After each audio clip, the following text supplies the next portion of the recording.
Читаю старые газеты 2008 года. Это вот как избушку построил, занес сюда газеты. И вот эта газета от 26 июня 2008 года, 15-летней давности. Так интересно посмотреть, почитать, что было в то время. Уже было давно.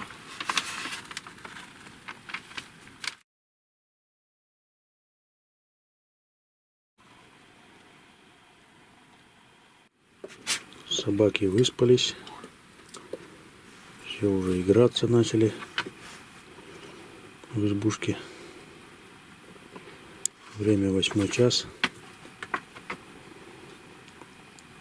Пора расшевеливаться и выдвигаться к машине. Все, матрасы скручены. На улице уже светло. Не видно, градусник 28 показывает. Все, гасим свет.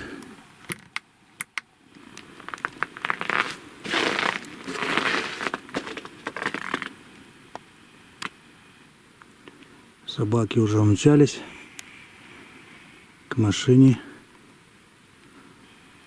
В машине 30-ку показывает. История повторяется. Идет подогрев.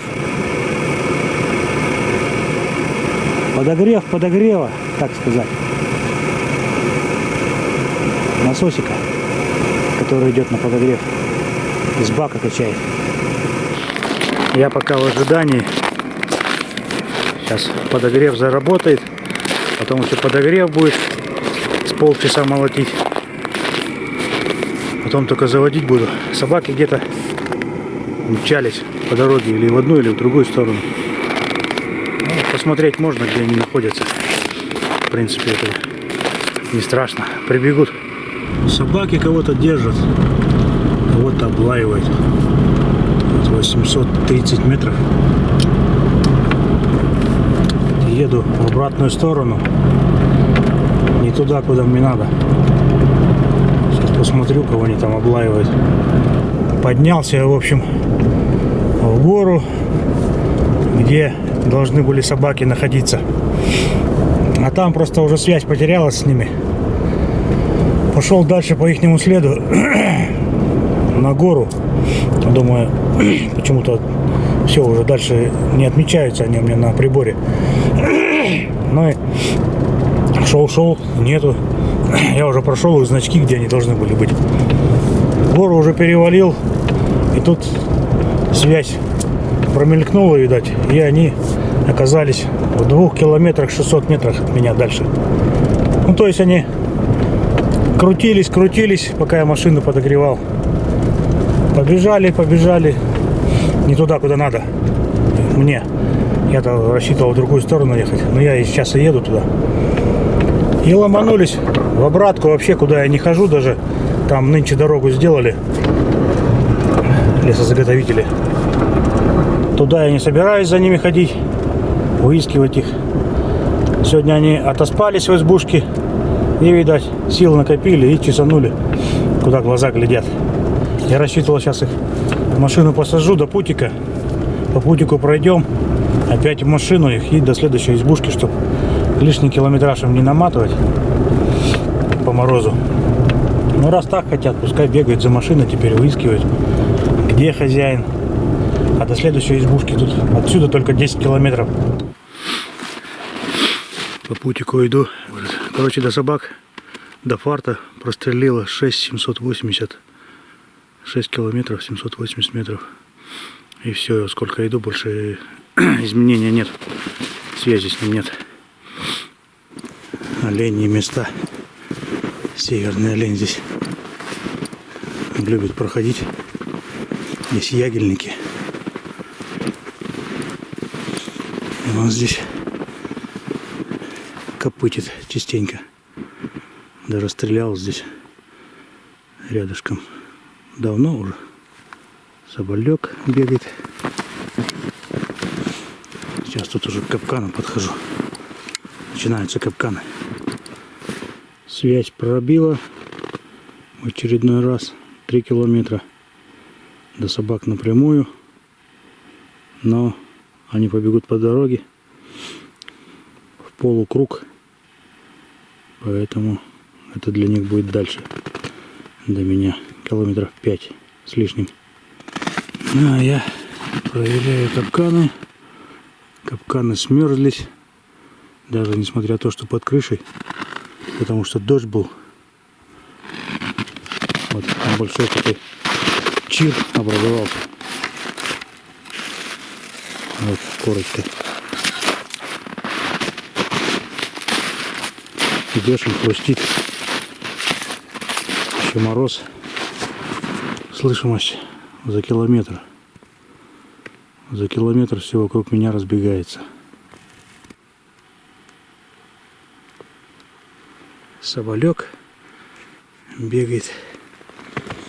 А это вот прямо по путику лось.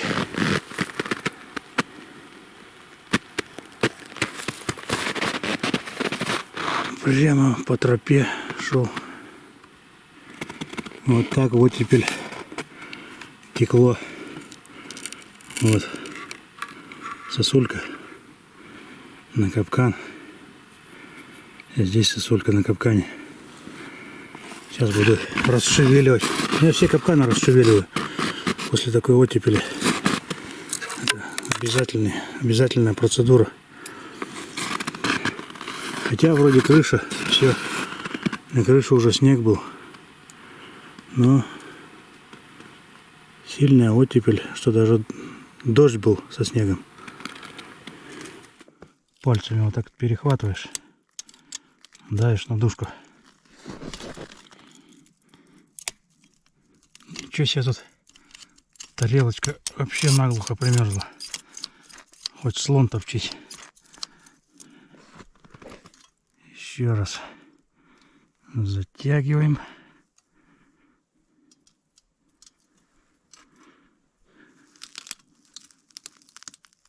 Все. Соболя нашел на путике. Иду. Смотрю, лежит. Думаю, не зря пошел. Странно как-то. Приманка вся висит. Ни одной белки даже не попало. Вот. Соболек один. Видать, повесился, что ли. Случайно нашел. А белок ни одной не попало. Главное, капканы замерзшие. Если бы капканы замерзли и кто-то на приманку позарился, так съели бы приманку. Приманка вся висит. Странно как-то. Затишье какое-то. Вот 10 дней не проверял. За 10 дней шевеления никакого, но следы есть. Беличи и соболи. Соболя, видать, с голодухи начали вешаться. На путиках начал находить. Грохот такой идет.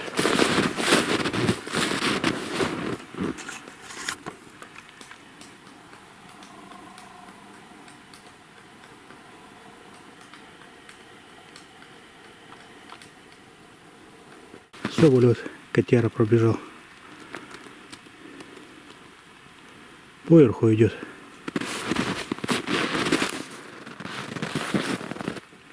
Собаке трудно сейчас загонять. Собака проваливается. Чир ноги себе стирает.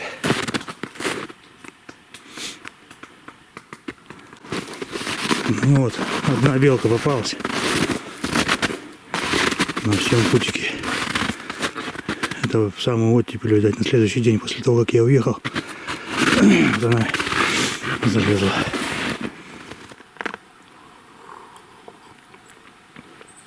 Минус 30. Хорошо, чаек пить на морозе. На морозе. Руки мерзнут. Пирожок съел, полузамороженный. Думал, замерзну, не замерзну. В сапогах, вычигах и чигах, как их там правильно. Ну на ходу ничего, минус 30 держит. Конечно, если стоять, они уже ноги замерзнут. Вот, прям мягенькая тут нога чувствуется.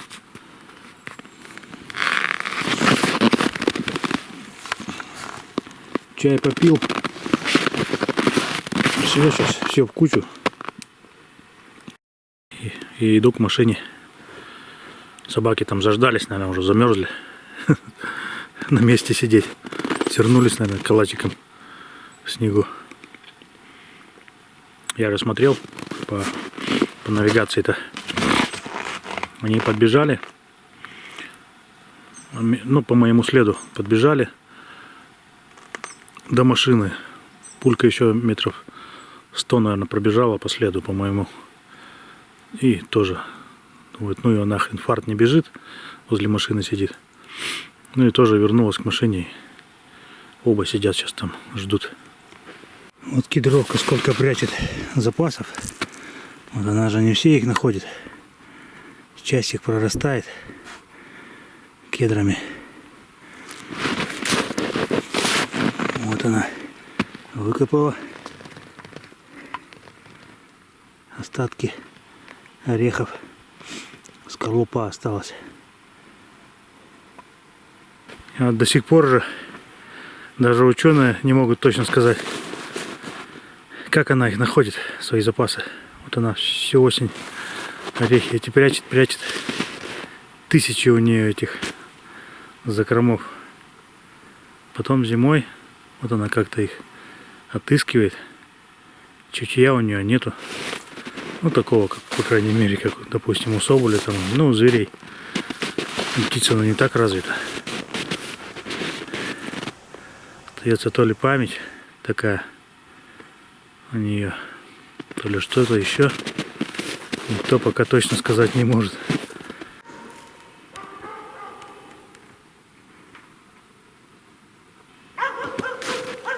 Хорошо машину охраняют.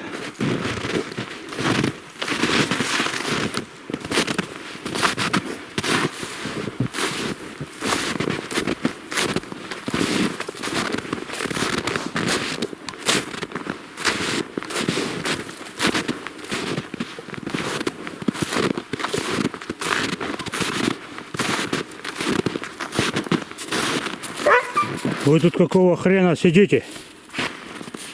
Прохлаждаетесь тут. Хозяин там снег месит. Они тут валяются, блин. Какого хрена бегали?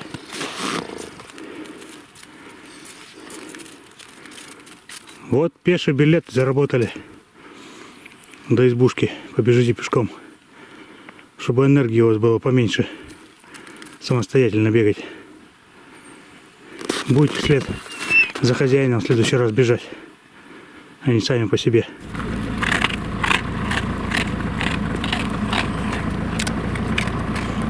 Сейчас подкрепятся и вперед по накатанной дорожке. По дороге ехал. Собаки спереди бегут. Смотрю, пулька остановилась. И по деревьям смотрит наверх. Я пригляделся, думал, может, соболь там сидит. Чем черт не шутит. Но нет, белка. Вон они, собаки. Это интересно, услышать она не могла же. Машина сзади гремит. Это корка снега ломается. Вот. Запахом учуяла, запах нанесло. Хотя она сидит наверху. Вот на какой высоте она сидит.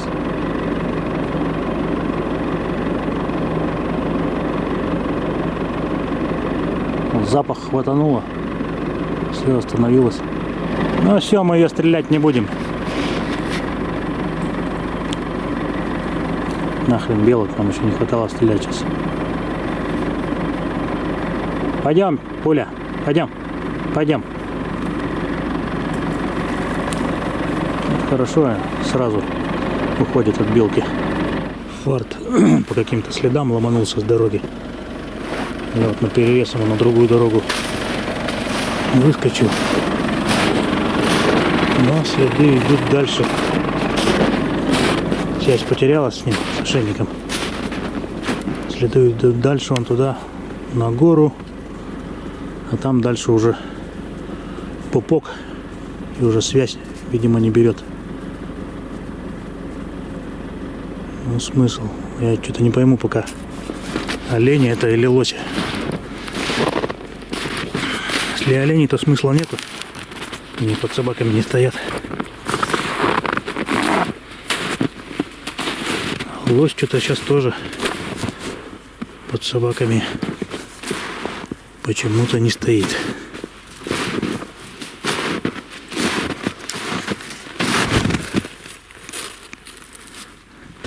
Олень. Какашка оленя. Вот они. Туда ушли.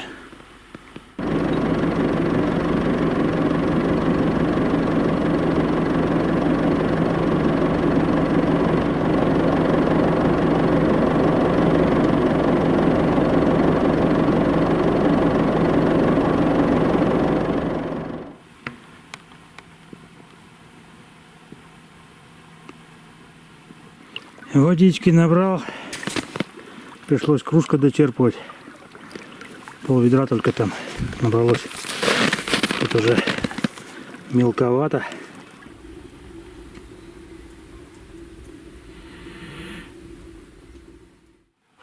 Время 9 час. Уже светает. А собаки даже не чешутся. Дрыхнут.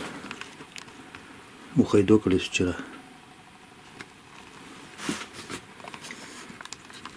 Даже не выходили. Вот они.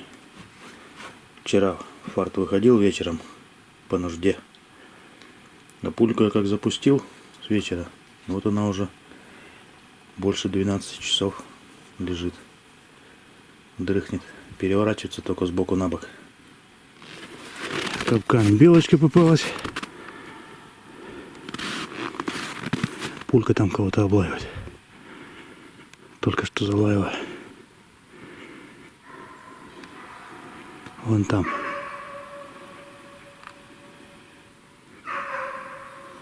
И Фарт что-то тоже на путике.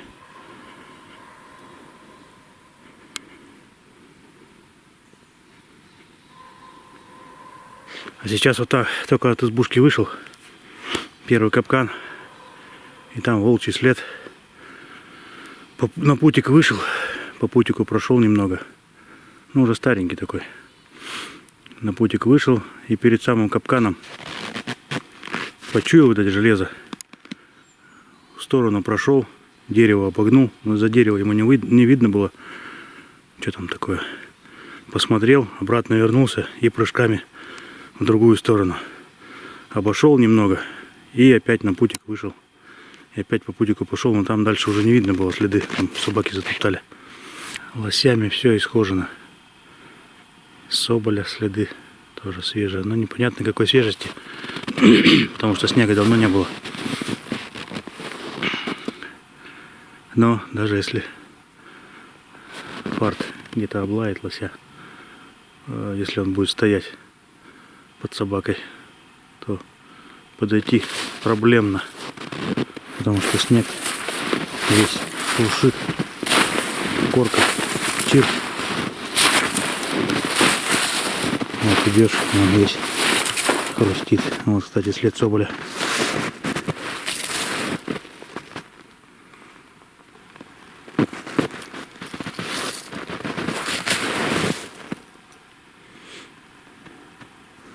Прямо возле капкана. Там вот лосиные места начинаются. Но они, в принципе, здесь все исхожено было.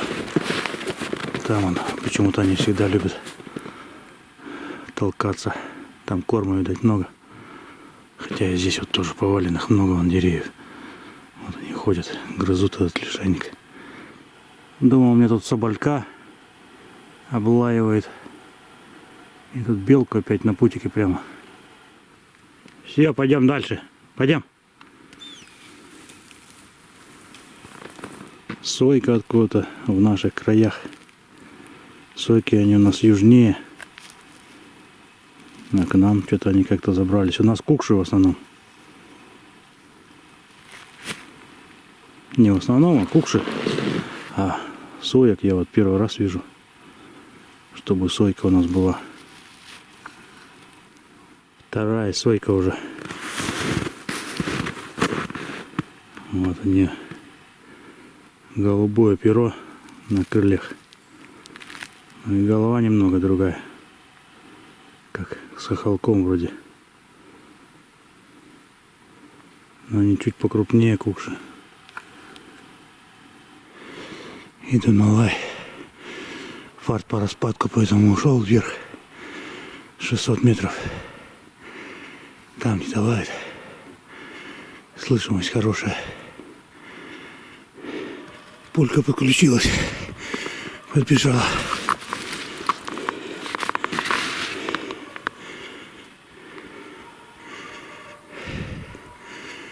Соболек, наверное.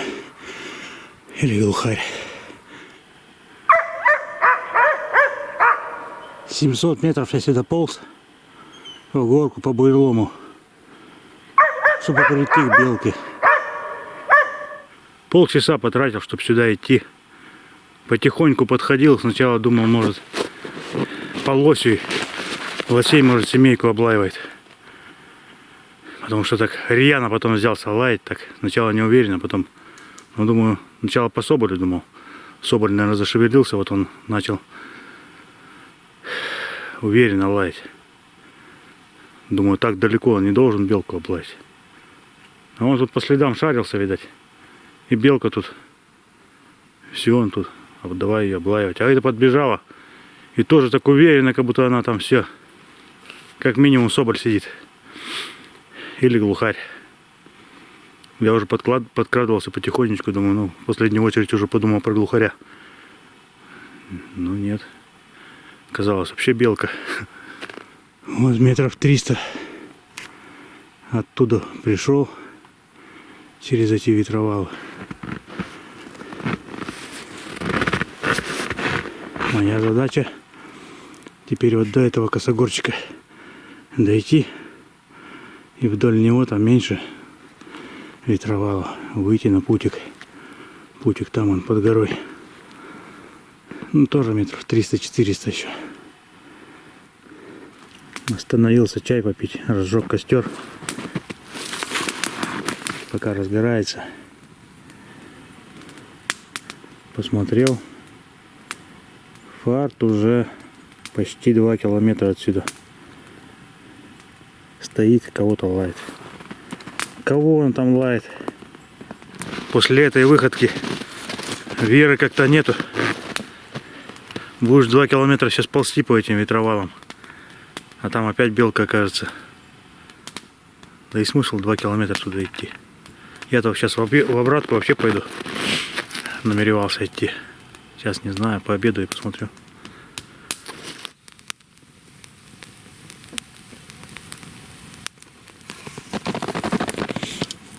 На путике нашел опять соболька. Что за напасть у них? Суицидники какие-то попадаются. Все на мой путик лезут. Забери меня, говорит, отсюда. Ну, приходится забирать, не пропадать же добру.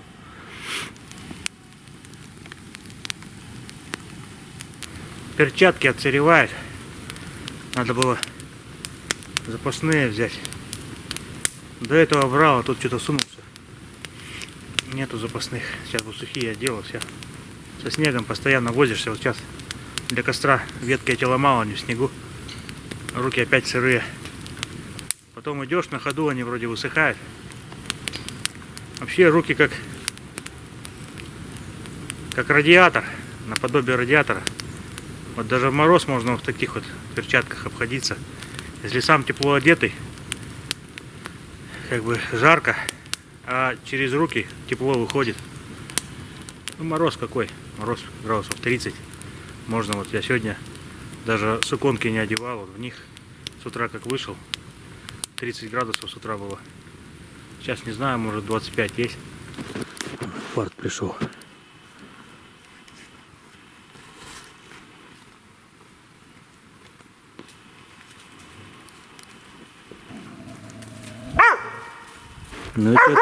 Ну что такое?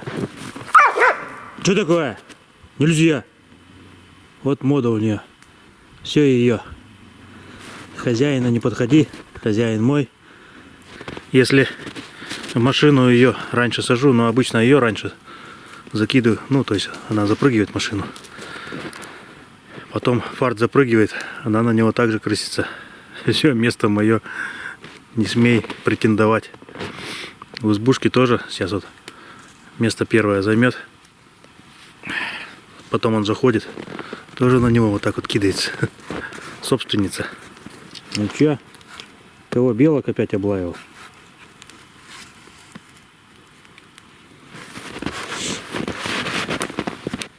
Ладно, сейчас еще перчатки обсушу. Да пойдем обратно.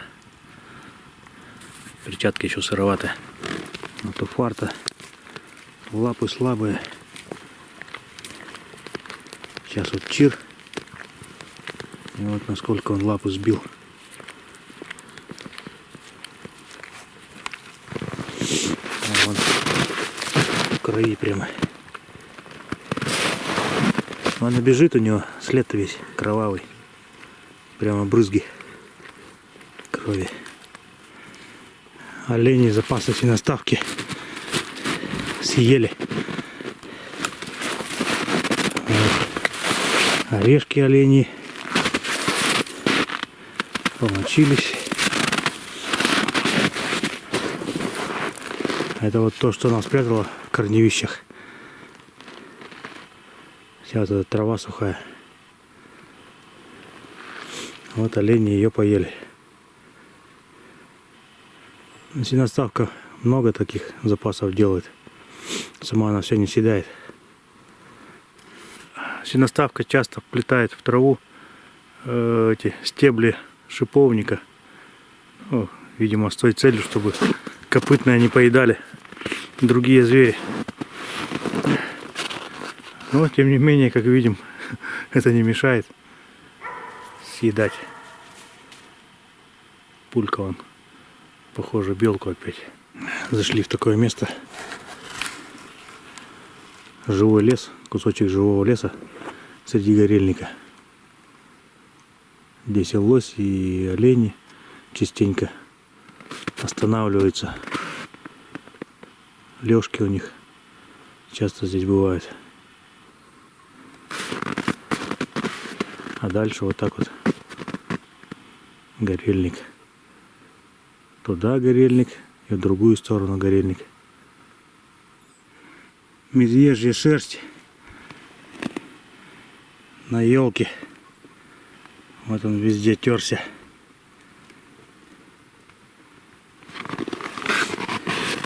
А елка это с капканом. Крыша, правда, уже покосилась, но еще держится на честном слове.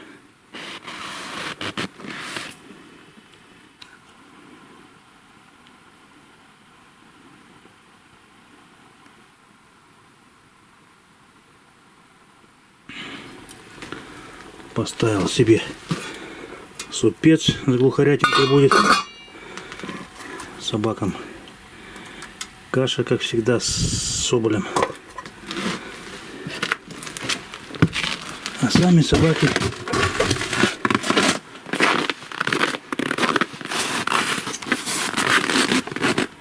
наказанные. Без права ночевки в теплой избушке. В общем, что получилось? По путику еще шел. Но думаю, наверняка сдернут там в одном месте низко висит приманка. Ну, сам капкан низко установлен, жерть. И приманка низко, соответственно. Они там постоянно сдергивают. А кто непонятно. Ну и тут я тороплюсь, как обычно. Думаю, а все равно не успеешь же за ними просмотреть, кто из них срывает. Кто-то опять сорвал. Я позвал их, ору. Они не идут, бесполезно. Я по треку вижу, что они удаляются. До избушки уже осталось там метров 400. До избушки, короче, прибежали. А я иду дальше, там еще один капкан. Тот повыше. Я подошел утром-то, я мимо него проходил. Нормально все было. Тут гляжу, приманка вообще содрана в наглую. Ну все, я уже тут психанул. А смотрю по треку-то Пулькина. Ну, Пулькин значок. Он идет дальше, мимо избушки прошла она. И на другой путик уже, в другую сторону, до первого капкана. Ну, думаю, сейчас схожу, посмотрю. Проверил, точно так же все содрано. Приманка содрана. Ну, все, я уже пришел. Пульку на привязь. Сходил к тому капкану, который на другом путике. Здесь капкан вот наживил.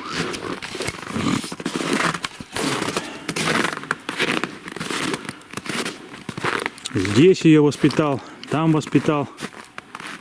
И сейчас, в общем, поставил тут еще 2 капкана, вот замаскировал. Учитель, так называемый капкан-учитель. Возле избушек он должен стоять. У меня он стоит, но я как-то, не занимался этим. Обычно как-то некогда. То придешь вечером, утром рано уйдешь, и уже как-то не до того,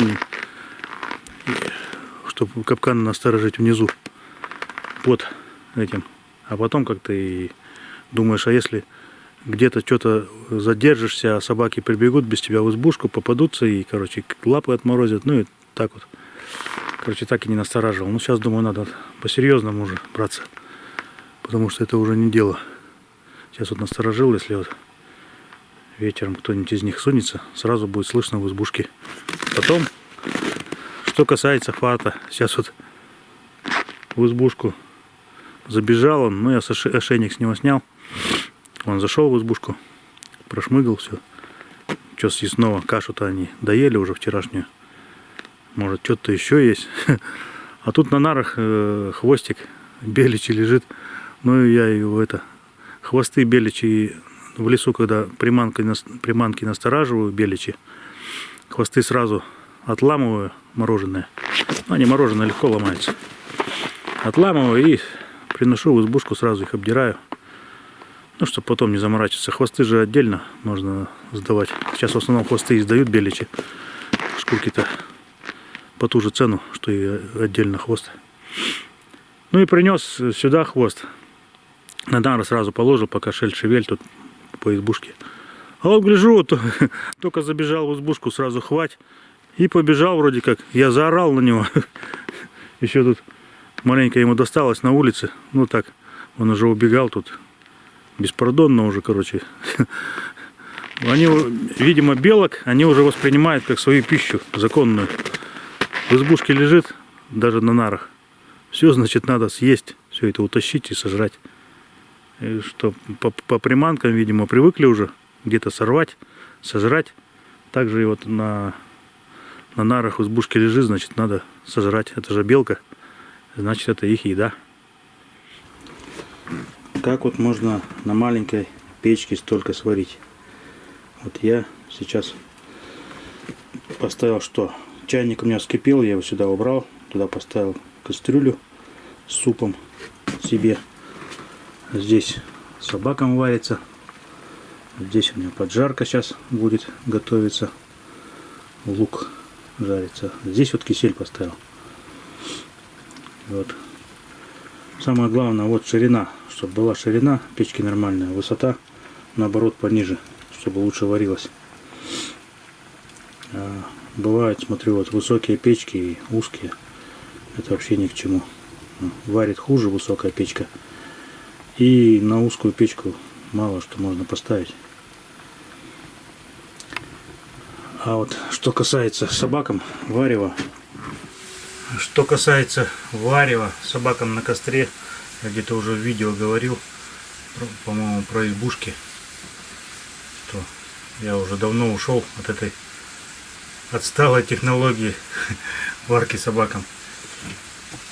Потому что с охоты приходишь и так быстрее бы сделать все на улице и раздеться в избушке. Вот я сейчас разделся уже. Это я сейчас просто оделся, чтобы в трусах не сидеть перед камерой. Обычно я вот раздеваюсь, все, я до трусов раздеваюсь и до утра я уже не одеваю. Ну то есть, когда если выхожу на оправку естественных потребностей, тогда еще одену штаны да куртку. А так я все уже. Сейчас вот, допустим, минус 20 градусов. Какая может быть варка на костре собакам? Сейчас вот я уже разделся в одних этих галошах на босу ногу, выскакивать там что-то варить. Ну или в сапогах. Сапоги-то уже все как бы разобраны, уже сушатся. Поэтому для меня это неприемлемо. На печке проще.